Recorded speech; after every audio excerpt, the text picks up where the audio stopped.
Bonjour à tous, bienvenue dans votre émission Let's Focus On, celle qui vous dresse des portraits de personnalités issues du continent africain et de sa diaspora. Aujourd'hui, nous rencontrons une personnalité originaire du Sénégal, entrepreneur, auteur, animatrice TV et conférencière. Elle nous livre tout sur son parcours. Let's Focus On Absatoussi, c'est parti!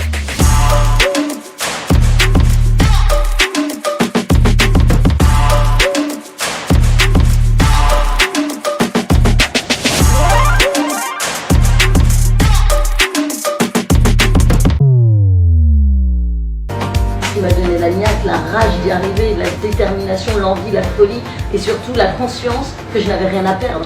Ça, c'est un cadeau de n'avoir rien à perdre quand on veut entreprendre. C'est formidable d'avoir cette opportunité-là. Absatou, bonjour. Bonjour Rachel. Merci d'avoir accepté notre invitation. Bienvenue dans Let's Focus On. Merci. L'émission qui est dédiée à la diaspora africaine. On aime. Alors, Absatou, aujourd'hui, j'aimerais qu'on parle entrepreneuriat. D'accord. Tu es une entrepreneure avérée, une mompreneur, si je peux dire ça, une beautypreneur aussi, animatrice. Tu es également auteure, conférencière, tu es pluridisciplinaire. Alors, comment est-ce que tu parviens aujourd'hui à concilier ces différentes casquettes et gérer tout cela avec ta vie de maman? Alors, je fais pas ça simultanément, tout en même temps. C'est des choses que j'ai fait tout au long de mon parcours. Et aujourd'hui, ça va faire 16 ans, je crois, que je me suis lancée dans l'entrepreneuriat. Je dis je crois parce que ça me paraît lointain. Mais non, j'essaye d'être organisée, j'essaye de faire confiance aussi. Donc, je délègue à des personnes en qui j'ai confiance. Et puis, ma priorité, c'est quand même mon rôle de maman. Oui. Parce que, alors ça, je pense que mes enfants, ils sont là. Ils ont besoin d'être accompagnés. Et ça, je me dois d'être là.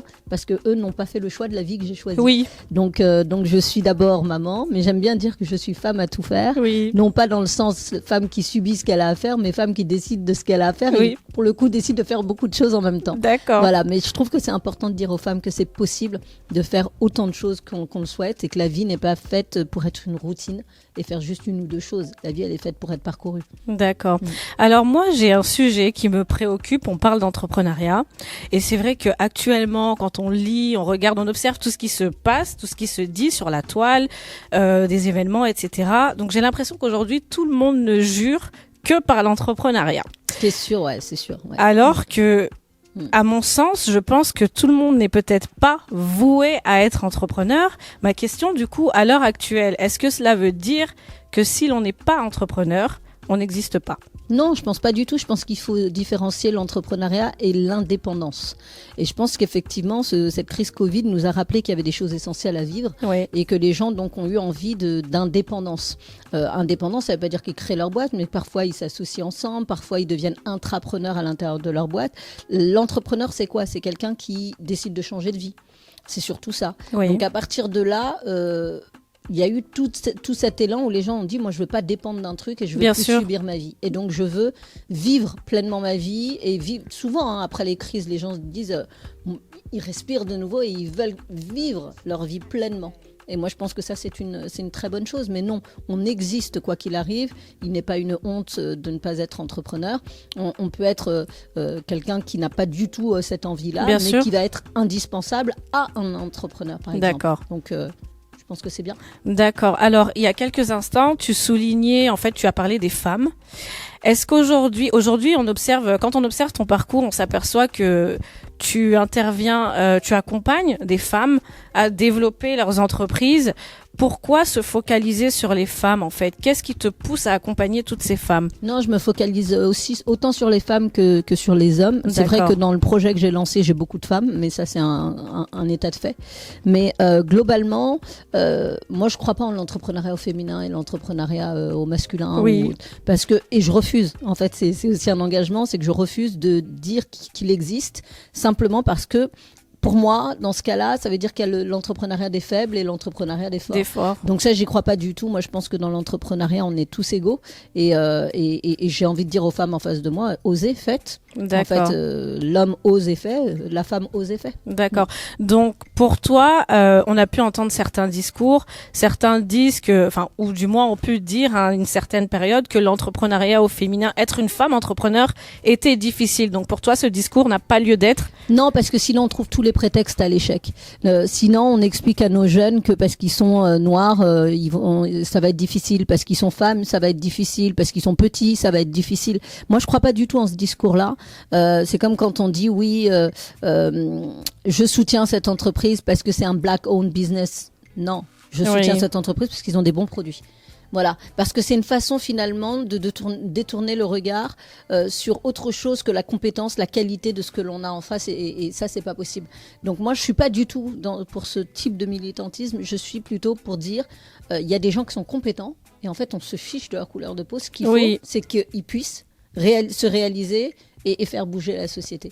Donc ouais, moi, en tout cas, j'adhère pas à ce principe d'entrepreneuriat au féminin. C'est sûr qu'une femme, elle a sa grossesse, quand elle le choisit d'ailleurs, parce qu'elle a le droit de ne pas vouloir d'enfant, elle a elle le porte en elle parce que c'est son corps qui le subit.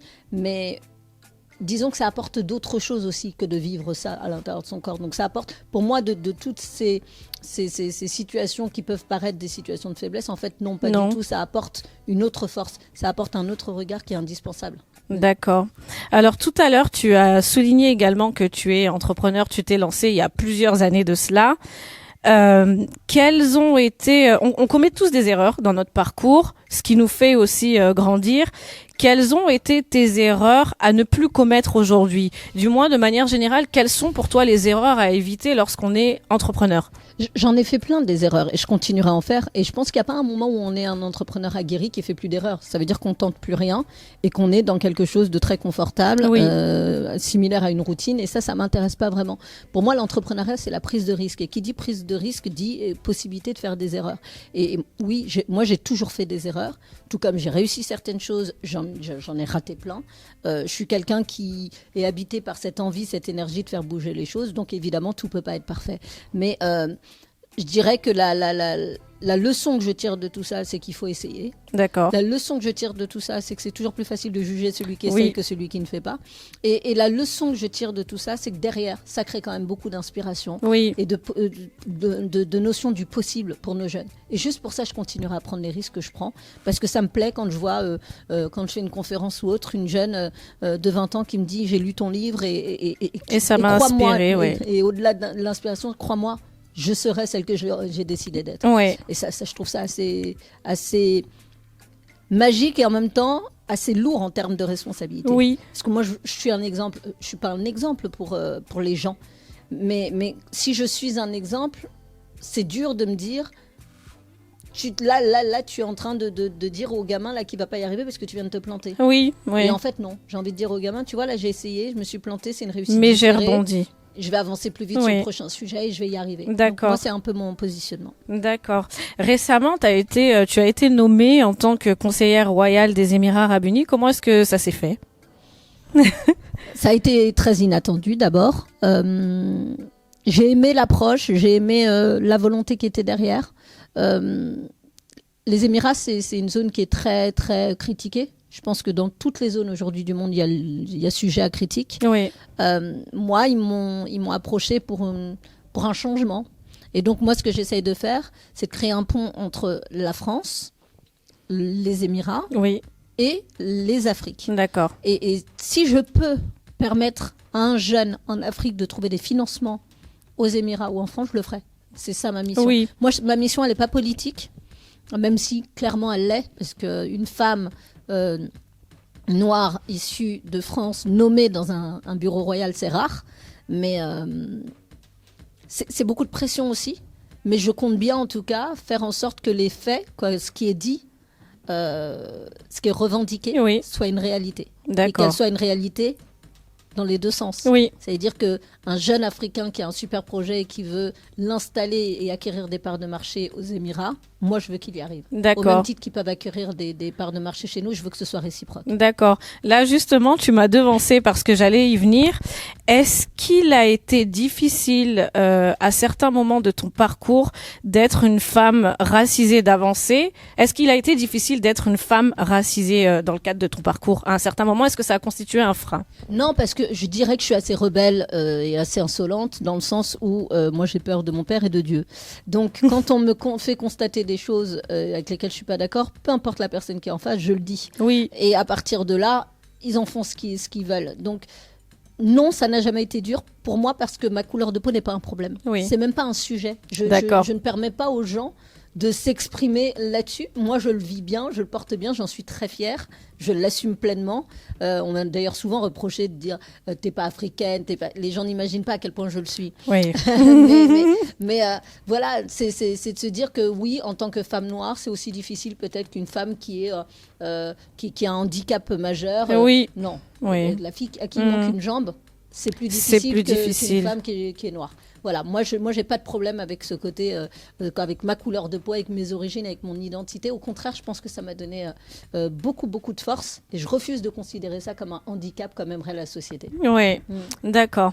Alors, j'ai une question par rapport au nouveau sommet Afrique-France. Ouais. On a vu que tu as pris part au sommet, tu as modéré les différents échanges en amont et idem, moi j'ai observé donc à l'issue de ce sommet pas mal de réactions sur la toile, beaucoup de sceptiques qui pensent que parvenir à une relation équitable entre la France et l'Afrique ne serait peut-être pas possible. Quel message tu pourrais adresser à ces personnes-là et notamment à la jeunesse au sein de la diaspora? Sceptiques, ils ont raison et ils ont totalement le droit d'être sceptiques. Dubitatif également, ça c'est sûr, mais je veux dire, une fois qu'on a passé le scepticisme, on passe quand à l'action? Oui.